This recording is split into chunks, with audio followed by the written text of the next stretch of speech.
Martin for our big picture discussion, Director and Fixed Income Strategist. So, Collin, take me through kind of the day and how you've been viewing both the response to inflation, then Powell, and now heading into the finish. Well, the early morning response was pretty sharp. We saw Treasury yields plunge after that better than expected CPI report. I think if we want to focus on that first, that really is a step in the right direction.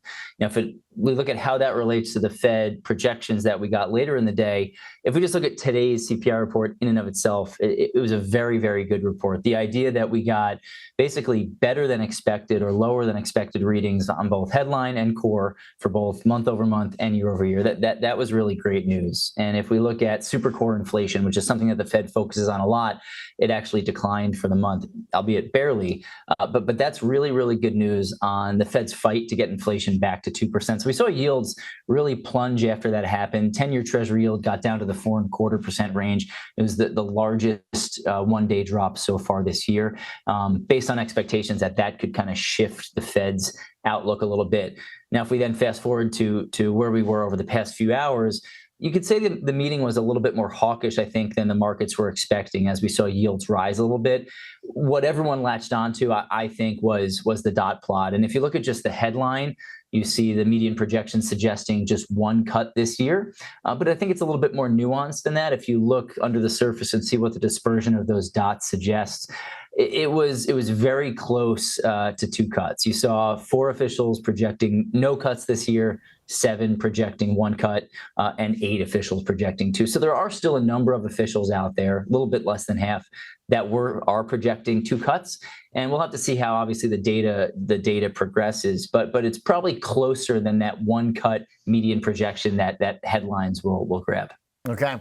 So that then, in your mind, makes us what, more or less likely to kind of swing those projections based on data? Does it suggest that they're pretty firm then, Collin?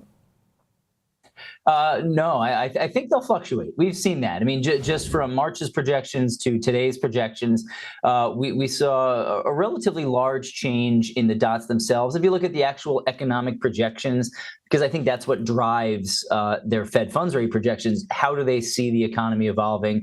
There weren't too many changes, but it was indicative of a stronger economy. We saw growth unchanged at relatively strong numbers. We saw inflation edge up a little bit in terms of where they expect it to be this year and next year.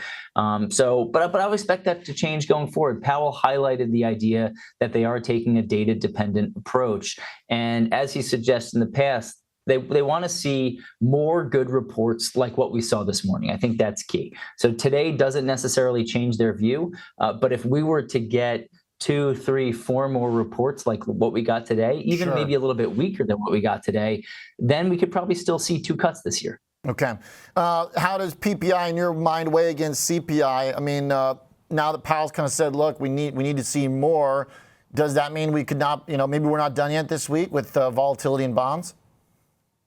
No, I think you're right. I don't think we're done yet because what CPI provides to us is a more clear picture of what we can expect with PCE. So once you get the 2 of those together, the economists, I'm not an economist, I read what they say and then project it on the bond market, but they'll take those numbers and we'll get a more clear picture of what to expect with PCE because that is the Fed's preferred measure. So yes, there could be some volatility going forward if we got some upside or downside surprises going forward. But again, the good news was this morning that it was certainly a step in the right direction. Okay. All right. Great stuff. Thank you very much. Appreciate your thoughts, Collin.